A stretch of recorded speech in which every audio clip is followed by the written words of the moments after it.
నా మైండ్ ప్రశాంతంగా ఉంటే ఎంత బాగుంటుందో. ఆ ప్రశాంతత కోసం నాకు కొన్ని టిప్స్ కావాలి. ఇంటర్నెట్ ఉందిగా, సెర్చ్ చేద్దాం. ఓకే. ఫైనల్లీ నాకు ఈ టిప్స్ దొరికినాయి. Single tasking. సింగిల్ టాస్కింగ్ అంటే ఏంటి? ఆ! సింగిల్ టాస్కింగ్ అంటే ఒక పని మీద ఫోకస్డ్‌గా పని చేయడం.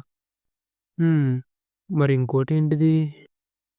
మన డేని సైలెన్స్‌గా అంటే 5 మినిట్స్ డీప్ బ్రీత్ తీసుకొని స్టార్ట్ చేసి 5 మినిట్స్ డీప్ బ్రీత్ తీసుకొని ఎండ్ చేయడం. ఈ టెక్నిక్ వల్ల మన మైండ్ యాక్టివ్ అయిద్దంట. ఇంకా పీస్ ఆఫ్ మైండ్‌తో పని చేయగలమంట. మరి ఇంకో టిప్ ఏంటబ్బా? హ్మ్. మన కంట్రోల్‌లో ఉన్న విషయాల గురించి మాత్రమే ఆలోచించడం.